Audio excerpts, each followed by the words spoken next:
जय नारायण नारायण जय जय नारायण नारायण श्री नारायण जय नारायण श्री नारायण जय नारायण जय जय नारायण नारायण जय जय नारायण नारायण श्री नारायण जय नारायण श्री नारायण जय नारायण श्री नारायण जय नारायण श्री नारायण जय नारायण श्री नारायण श्री नारायण जय नारायण जय नारायण जय जय नारायण नारायण जय जय नारायण नारायण श्री नारायण जय नारायण श्री नारायण जय नारायण जय जय नारायण नारायण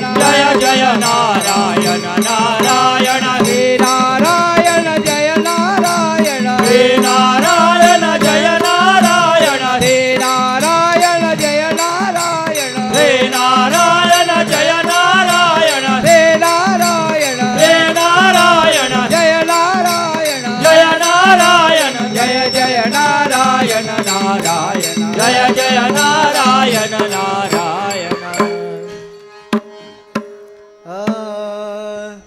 दिगंबरा दिगंबरा श्रीपाद वल्लभ दिगंबरा दिगंबरा दिगंबरा श्रीपद वल्लभ दिगंबरा दिगंबरा दिगंबरा श्रीपाद वल्लभ दिगंबरा दिगंबरा दिगंबरा श्रीपद वल्लभ दिगंबरा श्रीपाद वल्लभ दिगंबरा श्रीपद वल्लभ दिगंबरा श्रीपाद वल्लभ दिगंबरा श्रीपद वल्लभ दिगंबरा दिगंबरा दिगंबरा श्रीपाद वल्लभ दिगंबरा दिगंबरा दिगंबरा श्रीपद वल्लभ दिगंबरा दिगंबरा दिगंबरा श्रीपाद वल्लभ दिगंबरा दिगंबरा दिगंबरा श्रीपद वल्लभ दिगंबरा श्रीपाद वल्लभ दिगंबरा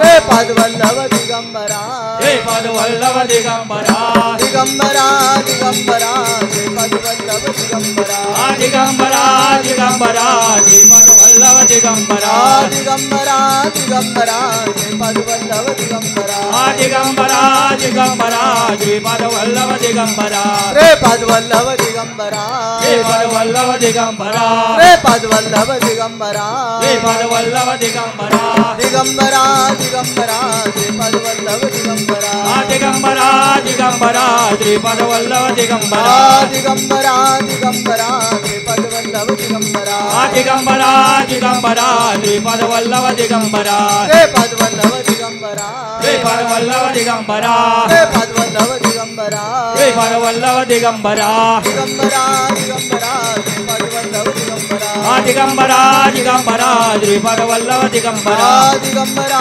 दिगंबरा श्रीपाद वल्लभ दिगंबरा दिगंबरा दिगंबरा श्रीपद वल्लभ दिगंबरा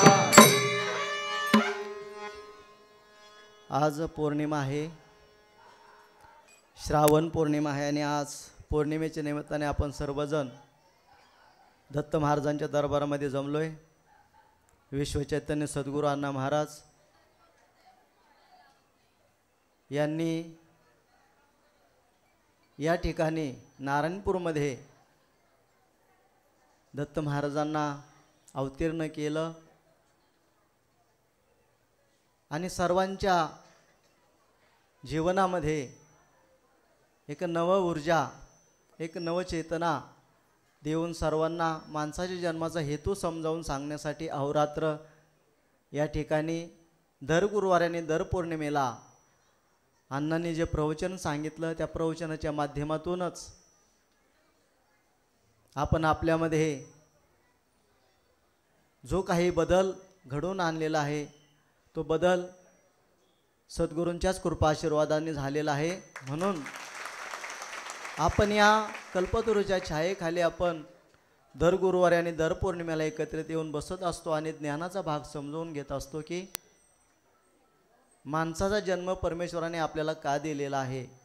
हे ज्ञान हे ज्ञान आपण प्रत्येक वेळेस आपण समजून घेत असतो. अण्णांनी आपल्याला ते समजावून सांगितलेलं आहे, तेच फक्त आपण उजाळा देत असतो. या सगळ्या गोष्टी समजून घेणं काळाची गरज आहे. कारण की या कलियुगामध्ये प्रत्येकजण हा भरकटलेला आहे. समाजापासून स्वतःपासून सर्वजण भरकटलेत, कारण की त्याला मार्गच दिसत नाही आहे. कशा पद्धतीने आपण आपलं जीवन जगावं या सगळ्या गोष्टी कुठंतरी माणूस हरवत चाललेला आहे. या काळाच्या ओघामध्ये कुठंतरी विसरून चाललं आहे की बाबा माणसाचा जन्म नक्की कशासाठी आहे. याचं जाण आणि याचं भान कुठंतरी हरवतोय. मुळात हा जन्म परमेश्वराने का दिलेला आहे याचा शोध आपण प्रथम घेतला पाहिजे. म्हणून अण्णा नेहमी 3 प्रश्न करायचे की तू कोण आहेस, तू कशासाठी आलायस आणि तू काय करतोयस. हे 3 प्रश्न अण्णांनी आपल्या पुढे उपस्थित केले होते. आणि त्याचा शोध आपण घेतो का हा प्रत्येकाला प्रश्न विचारण्याची गरज आहे की मी नक्की कोण आहे, मी नक्की कोण आहे, मी कशासाठी आलो आणि मी काय करतोय. याकडे आपला दुर्लक्ष होऊन आपण नको त्या गोष्टीच्या पाठी आपण लागतोय, नको त्या गोष्टीसाठी आपण धावतोय. धावून आपण दमून जातोय. दमलं तरी आपण त्या परमेश्वराची आठवण काढत नाही. इतका आपण त्याविषयी माया आणि मोहाच्या अधीन झालेलो आहोत. प्रत्येकाला काही ना काहीतरी कमवण्याची, मिळवण्याची एक जिज्ञासा आहे, एक उत्सुकता आहे की बाबा नक्की काय काय हा प्रश्न प्रत्येकाला पडलेला आहे. म्हणून अण्णांनी सांगितलं की तुम्ही प्रपंच करा, प्रपंच करा, पण प्रपंच करता करता परमार्थ करा, म्हणजे तुम्हाला सगळ्या गोष्टी साध्य झाल्याशिवाय कदापि राहणार नाहीत. असा यातला महत्त्वाचा भाग आहे. म्हणून आपण नेमकं ह्या गोष्टी समजून घ्यायच्यात की प्रपंच करायचं आहे म्हणजे नेमकं काय करायचं आहे. प्रपंच करायचं आहे म्हणजे नेमकं काय करायचं आहे. प्रपंच तर सर्वजणच करतायत, जीवजंतूसुद्धा प्रपंच करतायत. त्यांनासुद्धा बायको आहे, त्यांनासुद्धा मुलं आहेत, ते सुद्धा खातायत, ते सुद्धा जगतायत आणि एक दिवस मरतायत. ते प्रपंचच आहे ना. आपण पण तेच करतोय, पण आपण नेमकं वेगळं काय करायला पाहिजे. कारण की परमेश्वराने आपल्याला माणसाच्या जन्माला घातलंय, याची ओळख आपल्याला असणं गरजेचं आहे. याची ओळख आपण सर्वांनी प्रथमतः करून घेणं गरजेचं आहे की आपण इतर जीवजंतूंच्या पेक्षा आपण वेगळे आहोत. इतर जीवजंतूपेक्षा आपण वेगळे आहोत याची जागृती आणि याचं भान हे ठेवणं गरजेचं आहे. म्हणून आपल्याला हे ज्ञान आपण समजून घ्यायचं आहे की आपण माणसाच्या जन्माला का आलोय, माणसाच्या जन्माला का आलोय हा भाग आपण प्रत्येकाने समजून घ्यायचा आहे की आपण नेमकं करतोय काय. वारंवार मी तेच सांगतोय की आपण नेमकं करतोय काय, नेमकं करतोय काय याची आपल्याला जर जागृती झाली तर आपल्याकडून ह्या गोष्टी चुकणार नाहीत. काय चुकणार नाहीत. या युगामध्ये आईवडिलांना सांभाळायला मुलं तयार नाहीत. काय, ज्यांनी जन्म दिलाय त्यांना सांभाळायला त्यांची मुलं तयार नाहीत. कालचीच घटना आम्ही वाचली. वडिलांना वृद्धाश्रमामध्ये ठेवलंय, शेवटचा श्वास वडील घेतायत, मुलगा त्याच शहरात राहतोय. वडिलांनी त्याचा ध्यास काढला, आठवण काढलं की बाबा शेवटच्या प्रसंगी तरी मुलाने मला यावं, भेटायला यावं, तरी सुद्धा मुलगा आला नाही. शेवटी बापाने प्राण सोडला. काय, त्याची आठवण करत करत बापाने प्राण सोडला तरी मुलगा आला नाही. आला नाही ते नाही, त्याचे अंत्यसंस्कार करायला सुद्धा तो मुलगा आला नाही.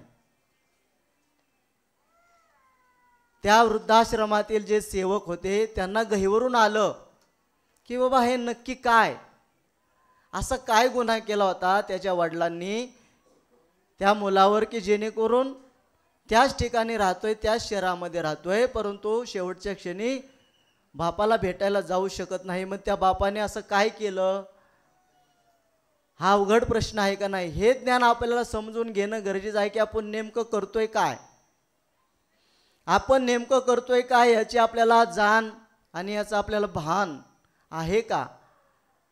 हे असे प्रसंग जर आपल्या समोर उभे राहिले तर त्या परमेश्वराला काय वाटायला पाहिजे, त्याला काय वाटायला पाहिजे? शेवटी त्या आश्रमातल्याच लोकांनी त्यांचा अंत्यसंस्कार केले, त्यांना अग्नी दिलं, तरीसुद्धा मुलगा आला नाही. मग किती हे विचित्रपणा समाजामध्ये चाललाय.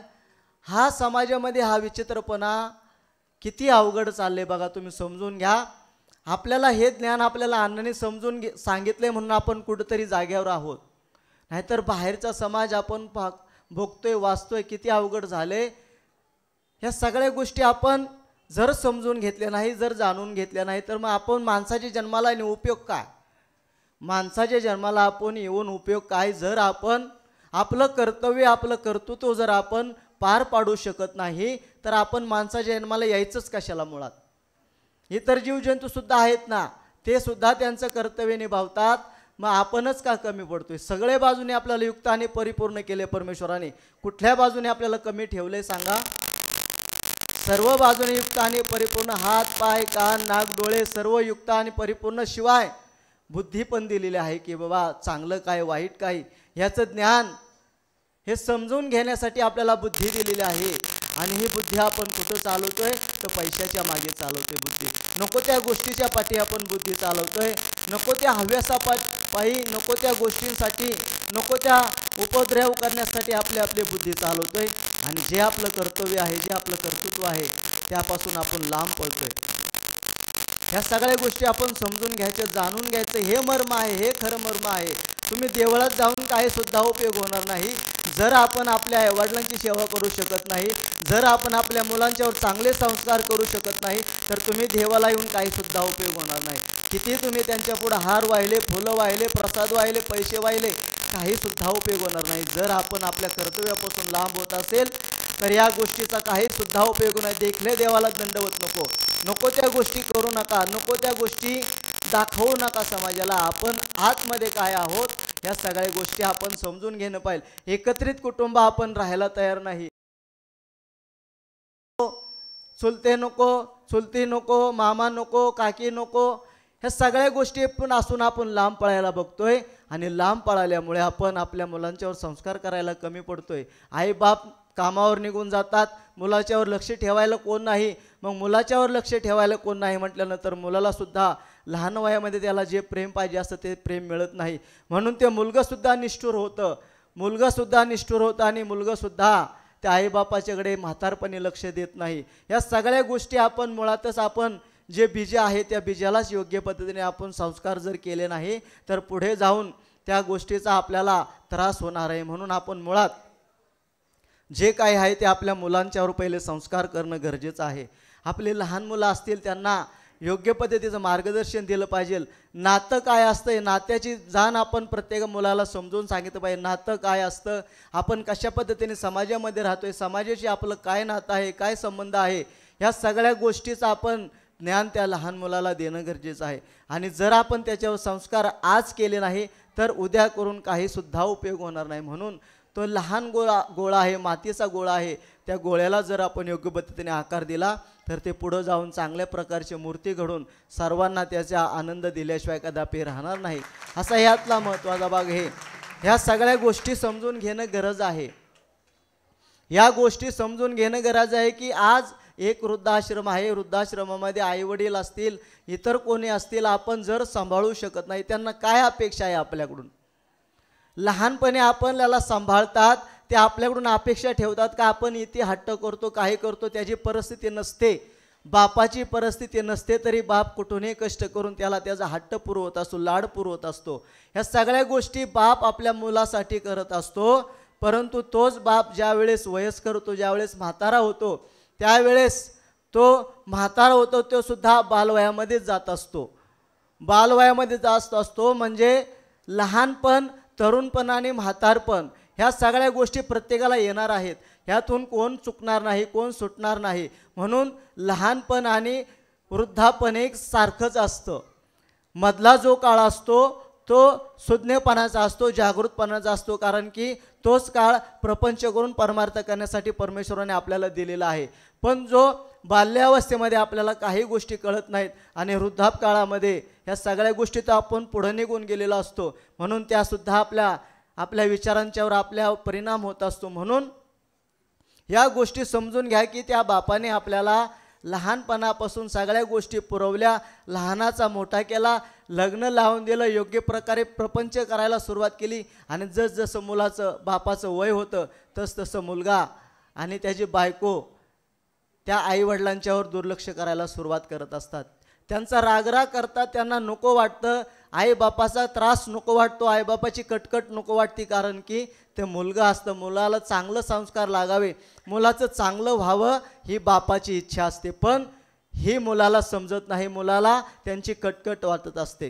ही कटकट वाटते म्हणून त्याला उचलायचं आणि वृद्धाश्रमामध्ये टाकून द्यायचं, उचलायचं त्याला आणि वृद्धाश्रमामध्ये टाकून द्यायचं. मग त्याच्या जीवाचा विचार आपण करतो का? त्याच्या भावनांचा विचार आपण करतो का? त्या बापाच्या त्या आईच्या ज्या आतमध्ये जी त्रास होतोय त्याचा आपण विचार करत नाही. आणि त्याचा विचार करत नाही, या सगळ्या गोष्टीचा त्रास त्या आईबापांना होत असतो. आणि त्या आईबापांना त्रास होऊन तरीसुद्धा बाप मुलाचीच काळजी करत असतो, की कारण की कसा जरी असला तरी त्यांचा मुलगा असतो, त्याने किती रागराग केलं तरी शेवटी बाप त्या मुलाचीच काळजी करत असतो. पण मुलाला ते समजत नाही, कारण की तो अज्ञान असतो, त्या अवस्थेला अजून तो गेलेला नसतो. मुलगा तारुण्यात असतो, मस्तीमध्ये असतो, त्याला त्याची पुढच्या येणाऱ्या काळाची त्याला आठवण नसते, कारण की तो मस्तीमध्ये असल्यामुळे ह्या सगळ्या गोष्टी तो विसरून पावत असतो की आपल्याला सुद्धा त्या अवस्थेला जायचं आहे. हा कुठंतरी विसरत असतो, म्हणून ह्या सगळ्या गोष्टीचा तो विचार करत नाही, त्या बापाचा विचार करत नाही. म्हणून ह्या सगळ्या गोष्टी आपण समजून घेणं गरजेचं आहे, ज्ञान समजून घेणं गरजेचं आहे की तुम्ही परमेश्वराजवळ हात जोडू नका, परमेश्वराला तुम्ही काही देऊ नका. परमेश्वर काही आपल्याला मागत नाही, परंतु आपले जे परमपिता आहेत, जे आपले आईवडील आहेत, ते सुद्धा दत्त महाराजच आहेत. त्यांची मनापासून जर सेवा केली तर खऱ्या अर्थाने दत्त महाराजांची सेवा होणार आहे. ह्या सगळ्या गोष्टी समजून घ्या, जाणून घ्या. आईवडिलांना योग्य पद्धतीने सांभाळ करा, त्यांना काही सुद्धा लागत नाही. प्रेमाचे 2 शब्द चांगले बोललात तरीसुद्धा त्यांना त्यांचं पोट भरते, त्यांना पाहिजेल अशा गोष्टी काही नाही. फक्त प्रेमाने 2 गोष्ट बोललात तरी सगळ्या गोष्टी त्यांना निभावून जाणार आहेत. म्हणून या सगळ्या गोष्टी समजून घ्या, जाणून घ्या. आईवडिलांची सेवा करा, लहान मुलांच्यावर चांगले संस्कार करा. आपण ज्या ठिकाणी राहतो त्या भागामध्ये आपल्या आजूबाजूला जे राहतात त्यांनासुद्धा आपण प्रेमाने वागवलं, प्रेमाने जर बोललो तर या सगळ्या गोष्टी आपण समजून घेणार आहोत. आणि खऱ्या अर्थाने आपण माणसाच्या जन्माला आलोय याचं जाण आणि याचं भान आपल्याला त्यावेळेस होणार आहे. आणि त्यावेळेस झाल्यानंतर हळूहळू आपण परमार्थाकडे वळणार आहे. म्हणून प्रपंच आणि परमार्थ या सगळ्या गोष्टी आपण ज्या वेळेस योग्य पद्धतीने समजून घेऊ, त्या आचरणात आणू, त्यावेळेसच आपल्या जीवनाचा उद्धार होणार आहे, अन्यथा उद्धार होणार नाही. या सगळ्या गोष्टी आपण समजून घ्या, जाणून घ्या आणि त्याप्रमाणे आपल्या जीवनामध्ये वाटचाल करा, म्हणजे तुमच्या जीवनाचं कल्याण झाल्याशिवाय कदापि राहणार नाही. असातला यातला महत्त्वाचा भाग समजून घ्या. आणि आज रक्षाबंधनच्या निमित्ताने फक्त भावाने बहिणीची रक्षा न करता बहिणीने सुद्धा भावाची रक्षा केली पाहिजे. आणि दोघांनी मिळून आपल्या आईवडिलांचे रक्षण, आपल्या आईवडिलांचा सांभाळ हे करणं गरजेचं आहे. फक्त नातं आजच्या दिवसापुरतं नसून जन्मल्यापासून मरेपर्यंत आपण हे नातं जर सांभाळलं तर आपल्याला कुठल्याच गोष्टीची कमी पडणार नाही, आपल्याला सर्वांना आनंदाचा आनंदच मिळणार आहे. या सगळ्या गोष्टी समजून घ्या, त्याप्रमाणे आपलं जीवन चाला, म्हणजे सर्वांना आनंदाचा आनंद होईल. आता भजनासाठी सर्वांनी सज्ज राहा.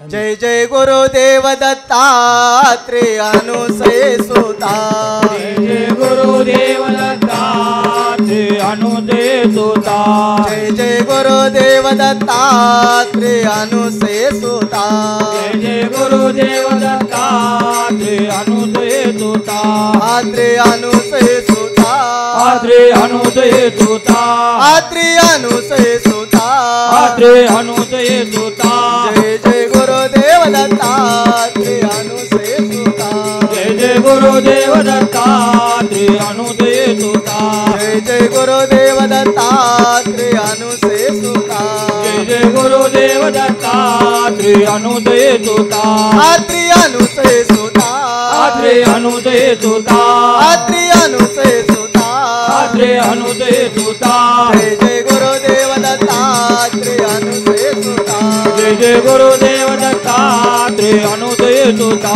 जय जय गुरुदेव दत्तात्रेय अनुसय सुता जय जय गुरुदेव दत्तात्रेय अनुदय सुता आत्री अनुसय सुता आत्रे अनुदय सुता आत्री अनुसय सुता आत्रे अनुदय सुता जय जय गुरुदेव दत्तात्रेय अनुसय सुता जय जय गुरुदेव दत्तात्रेय अनुदय सुता जय जय गुरुदेव दत्तात्रेय अनुसय सुता जय जय गुरुदेव दत्तात्रेय अनुदय सुता आत्री अनुसय सुता आत्रे अनुदय सुता आत्री अनुसय सुता आत्रे अनुदय सुता जय जय गुरुदेव दत्तात्रेय अनुसय सुता जय जय गुरुदेव दत्तात्रेय अनुदय सुता जय जय गुरुदेव दत्तात्रेय अनुसय सुता जय जय गुरुदेव दत्तात्रेय अनुदय सुता श्रावण महिना चालू आहे सर्वांनी शिवशंकराचे आपल्याला भजन करायचंय म्हणून सर्वांनी मनापासून भजन म्हणायचंय टाळवाल्याने व्यवस्थित टाळ वाजवा गडबड होते पळवता येईल हां सर्वांनी मनापासून एकदा भजन करायचंय ओम नमः शिवाय ओम नमः शिवाय हर हर भोले नमः शिवाय नमः शिवाय ओम नमः शिवाय हर हर बोले नमः शिवाय ओम नमः शिवाय ओम नमः शिवाय हर हर भोले नमः शिवाय ओम नमः शिवाय ओम नमः शिवाय हर हर बोले नमः शिवाय ओम नमः शिवाय ओम नमः शिवाय हर हर भोले नमः शिवाय ओम नमः शिवाय ओम नमः शिवाय हर हर बोले नमः शिवाय नमः शिवाय ओम नमः शिवाय हर हर भोले नमः शिवाय नमः शिवाय ओम नमः शिवाय हर हर बोले नमः शिवाय ओम नमः शिवाय ओम नमः शिवाय हर हर भोले नमः शिवाय ओम नमः शिवाय ओम नमः शिवाय हर हर बोले नमः शिवाय ओम नमः शिवाय ओम नमः शिवाय हर हर भोले नमः शिवाय ओम नमः शिवाय ओम नमः शिवाय हर हर बोले नमः शिवाय ओम नमः शिवाय ओम नमः शिवाय हर हर भोले नमः शिवाय ओम नमः शिवाय ओम नमः शिवाय हर हर बोले नमः शिवाय ओम नमः शिवाय ओम नमः शिवाय हर हर भोले नमः शिवाय ओम नमः शिवाय ओम नमः शिवाय हर हर बोले नमः शिवाय ओम नमः शिवाय ओम नमः शिवाय हर हर भोले नमः शिवाय ओम नमः शिवाय हर हर बोले नमः शिवाय ओम नमः शिवाय ओम नमः शिवाय हर हर भोले नमः शिवाय ओम नमः शिवाय ओम नमः शिवाय हर हर बोले नमः शिवाय नमः शिवाय ओम नमः शिवाय हर हर भोले नमः शिवाय ओम नमः शिवाय ओम नमः शिवाय हर हर बोले नमः शिवाय ओम नमः शिवाय ओम नमः शिवाय हर हर भोले नमः शिवाय ओम नमः शिवाय ओम नमः शिवाय हर हर बोले नमः शिवाय ओम नमः शिवाय ओम नमः शिवाय हर हर भोले नमः शिवाय ओम नमः शिवाय ओम नमः शिवाय हर हर बोले नमः शिवाय ओम नमः शिवाय ओम नमः शिवाय हर हर भोले नमः शिवाय ओम नमः शिवाय ओम नमः शिवाय हर हर बोले नमः शिवाय ओम नमः शिवाय ओम नमः शिवाय हर हर भोले नमः शिवाय ओम नमः शिवाय हर हर बोले नमः शिवाय ओम नमः शिवाय ओम नमः शिवाय हर हर भोले नमः शिवाय ओम नमः शिवाय ओम नमः शिवाय हर हर बोले नमः शिवाय ओम नमः शिवाय ओम नमः शिवाय हर हर भोले नमः शिवाय ओम नमः शिवाय ओम नमः शिवाय हर हर बोले नमः शिवाय ओम नमः शिवाय ओम नमः शिवाय हर हर भोले नमः शिवाय आता एकदा सर्वांनी अण्णांचं भजन करू, बाकीचा भाग नाना समजून सांगतील.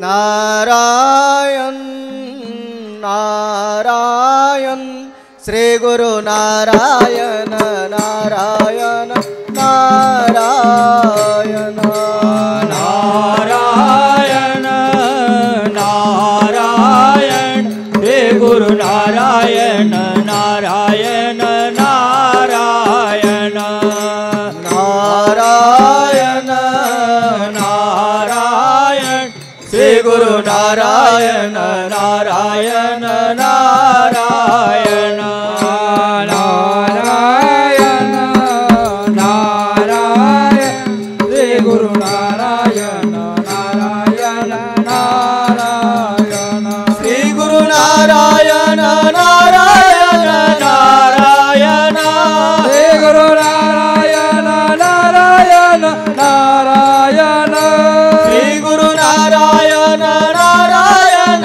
नारायण श्री गुरु नारायण नारायण नारायण अण्णा नारायण नारायण नारायण अण्णा नारायण नारायण नारायण नारायण नारायण श्री गुरु नारायण नारायण नारायण नारायण नारायण श्री गुरु नारायण नारायण नारायण नारायण नारायण श्री गुरु नारायण नारायण नारायण नारायण नारायण श्री गुरु नारायण नारायण नारायण श्री गुरु नारायण नारायण नारायण श्री गुरु नारायण नारायण नारायण श्री गुरु नारायण नारायण नारायण श्री गुरु नारायण नारायण नारायण स्वामी नारायण नारायण नारायण स्वामी नारायण नारायण नारायण नारायण नारायण श्री गुरु नारायण नारायण नारायण नारायण नारायण श्री गुरु नारायण नारायण नारायण नारायण नारायण श्री गुरु नारायण नारायण नारायण नारायण नारायण श्री गुरु नारायण नारायण नारायण स्वामी नारायण नारायण नारायण स्वामी नारायण नारायण नारायण स्वामी नारायण नारायण नारायण स्वामी नारायण नारायण नारायण अण्णा नारायण नारायण नारायण नारायण नारायण नारायण नारायण नारायण श्री गुरु नारायण नारायण नारायण नारायण नारायण श्री गुरु नारायण नारायण नारायण नारायण नारायण श्री गुरु नारायण नारायण नारायण नारायण नारायण श्री गुरु नारायण नारायण नारायण नारायण नारायण श्री गुरु नारायण नारायण नारायण नारायण नारायण श्री गुरु नारायण नारायण नारायण जय सर्वांनी एकदा हात वर करायचे, दत्त महाराजांचा आशीर्वाद घ्यायचा, अण्णांचा आशीर्वाद घ्यायचा. गुरुदेव दत्त गुरुदेव दत्त देव दत्त गुरुदेव दत्त देव दत्त विश्व चैतन्य सद्गुरु नारायण महाराज की जय. श्री टेंबे स्वामी महाराज की जय. सर्वांना दत्त महाराजांच्या वतीने, अण्णांच्या वतीने मनापासून आशीर्वाद. आमच्या ताई लोकांना मनापासून आशीर्वाद. आज त्यांचा काय आहे आज? काय आहे ताई लोकांचा? काय आहे? रक्षाबंधन दिवस आहे. फक्त आजच्या पुरती नको, मागाशी सांगितल्याप्रमाणे जन्मभर तुम्ही भावाच्या पाठीशी उभे राहा, म्हणजे भाऊ सुद्धा तुमच्याकडून काय करेल? सह्या घेईल. काय हरकत नाही, ते गमतीचा भाग सांगितला. परंतु हे जे नातं आहे ते समजून घ्या. या जन्मामध्ये आपण आलोय बहीण भाऊ म्हणून आलोय. पुढच्या जन्मामध्ये कोण कुठं जाईल याचं आपल्याला माहिती नाही. पण प्रॉपर्टी पायी पैशापायी नातं खराब करू नका. समाधानी ठेवा, आनंदी ठेवा. भावाने सुद्धा बहिणीला प्रेम करा, बहिणीने सुद्धा भावावर प्रेम करा आणि दोघांनी मिळून आई वडिलांना योग्य पद्धतीने चांगलं सांभाळ करा. म्हणजे तुमच्या जीवनाचं कल्याण झाल्याशिवाय कदापि राहणार नाही. असातला भाग समजून घ्या. आणि आता बाकीचा भाग नाना समजून सांगणार आहेत रक्षाबंधनबद्दल. सर्वांना मनापासून आशीर्वाद.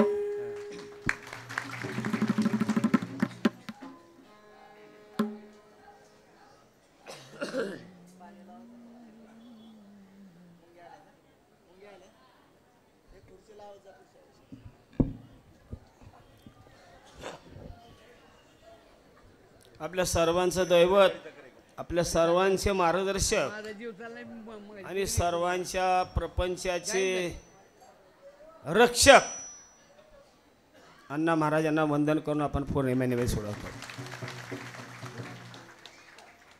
महाराजांनी सांगितलं रक्षाबंधन बद्दल बोला आणि आपला विषय घेऊ, नंतर आपण विषय घेऊ.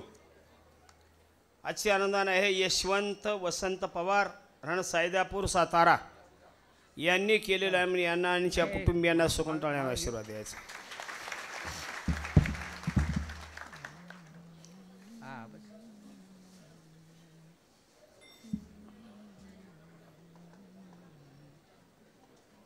चला थोडं मागं सरका, मागं थोडं. श्रीपाद वल्लभ श्री गुरुदेव दत्त. श्रीपाद वल्लभ श्री गुरुदेव दत्त. श्रीपाद वल्लभ श्री गुरुदेव. श्रीपाद वल्लभ श्री गुरुदेव. श्रीपाद वल्लभ श्री गुरुदेव. श्रीपाद वल्लभ श्री गुरुदेव. श्रीपाद वल्लभ श्री गुरुदेव. श्रीपाद वल्लभ श्री गुरुदेव दत्त. श्रीपाद वल्लभ श्री गुरुदेव दत्त. श्रीपाद वल्लभ श्री गुरुदेव दत्त.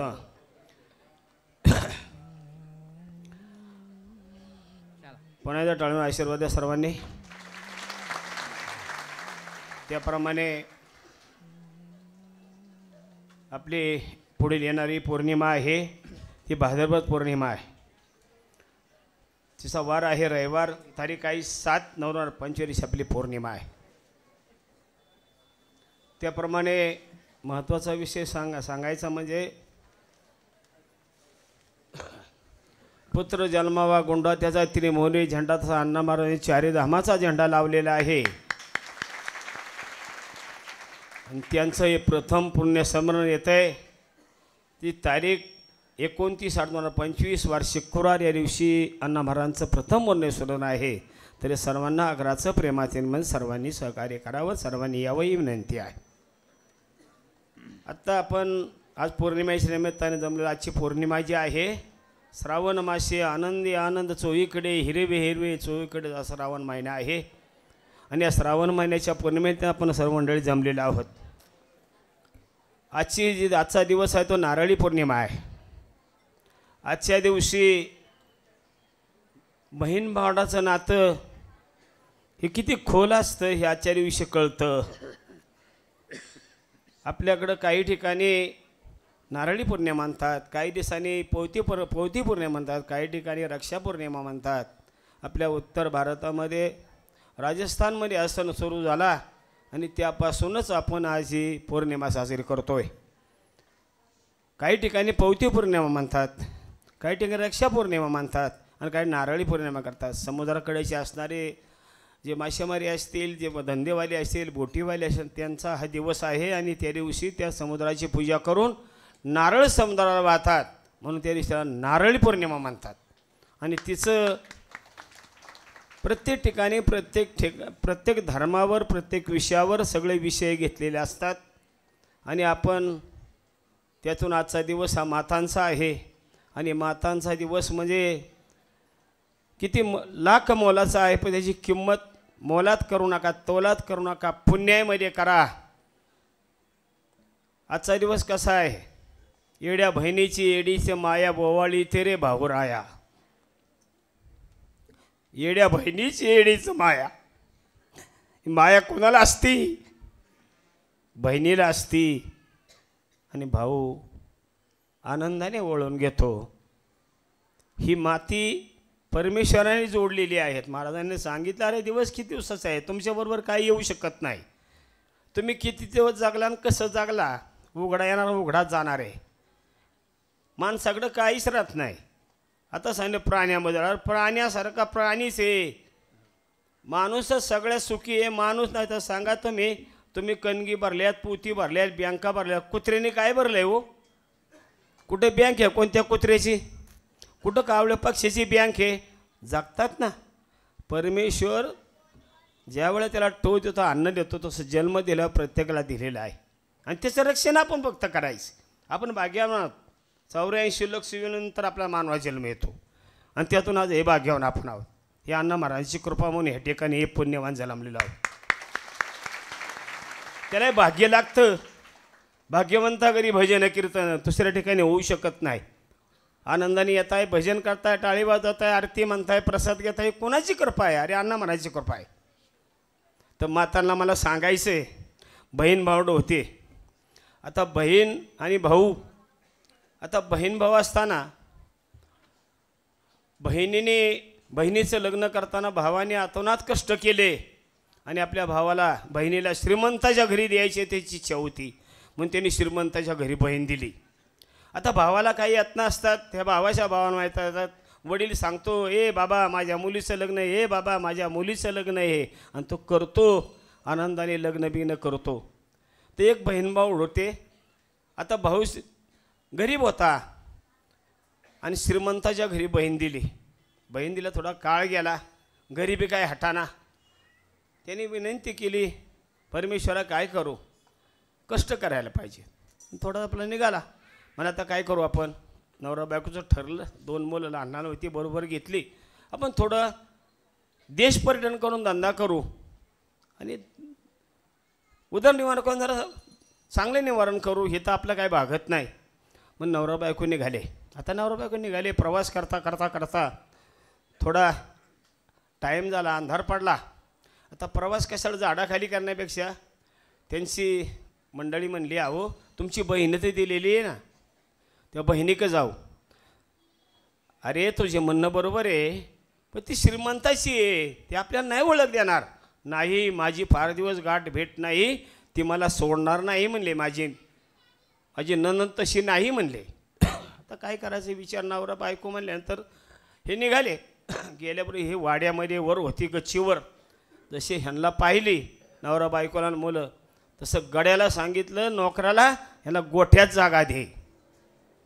आता गोठ्यात जागा द्या म्हणल्यानंतर नोकराने सांगितलं, इथं तुम्हाला राहायची व्यवस्था केलेली. थांबला, विचार केला थोडासा, आता तरी येईल बाहेर. मग येईल बाहेर.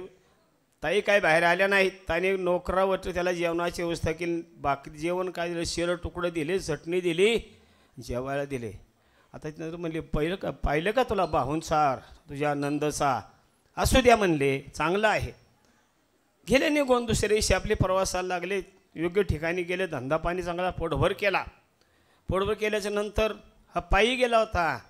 धंदा पाणी येताना 4 व्हीलर गाडी बिडी घेतली, 4-2 डागबीग मंडळीला केले, रुबाबशीर कपडे बिडे कडक घातले. आता आपण गावाला जाऊ आता आनंदामध्ये. आता गावाला निघाल्यानंतर त्यांनी विचार केला, आता चालते का आपल्या बहिणीच्या गावाला? आता थोडा पाहुणसार केला का म्हणली तुम्हाला? आता चला चला म्हणताय तुम्ही, मग चला. तर मग काय करा म्हणली, जाऊ तू माझं ऐकायचं. गेले. आता गेल्यानंतर तिकडून बहिणीने पाहिलं वाड्यातून तशी हिचं आई भाऊजाईचे डागबीग गळ्यामध्ये, भाऊ असा कडक गाडी फिरवलं, गाडी घेऊन आलाय. ही खाली उतरली, तुकडा घेतला, भाकरीचा वळून टाकला. आता काय ते आरास ते भावाची आत घेतला, बसावला, खुर्चीवर बसावला, सगळं झालं. झाल्याच्या नंतर म्हणले आता भोजन करायचं आहे, पंचपक्वान्न जेवण करणार म्हणले. आता करा म्हणली, काय करायचं. तर त्याच्या डोक्यात सगळं होतं. नवरा पण शांत बसून ऐकत होता. भाऊ झालं, जेवण तयार केलं आणि पंचपक्वान्न ताट वाढलं. ताट वाढल्याबरोबर एक पक्वान्न घ्यायचं आणि त्या डागाला लावायचं बायकोच्या, एक दुसरं घ्यायचं डागाला लावायचं, तिसरं घ्यायचं डागाला लावायचं. अरे म्हणली, दादा तू खात का नाहीस रे.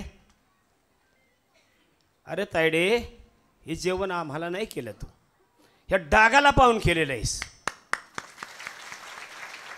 बहिणीच्या अंगामध्ये काटा आला, अंगावर रडायला लागली. चूक झाली म्हणली, काय करायचं. मग म्हणले माझी चूक झाली. थांब म्हणले भाऊ, थांबतो. तिने नाहूमाकू घातलं, पितांबर नेसाला दिला आणि रक्षाबंधन त्याशी राखी पौर्णिमा होती आणि त्या भावाचं रक्षण केलं. आणि भावाने सांगितलं तथास्तु, तसं तुम्हाला बहिणींना सांगायचे. आता लाडक्या बहिणी झालाय. हा, आता तुम्ही त्याचं रक्षण करा. भाऊ सगळं मिळतं, पोटचं मिळतं, पाठचं मिळत नाही. तुम्ही किती प्रयत्न करा. आता कायद्याने गेल्या भावाची जमीन घ्यायची. आता भावासंग कोणी बोलतच नाही. कोण कोण बोलत नाही, हातवर करा बरं. ताई लोकांनी करा ना. कुणी कुणी भावाचा हिस्सा घेतला. आता नाही ग बसणार, ग अंगावलं ना सगळं.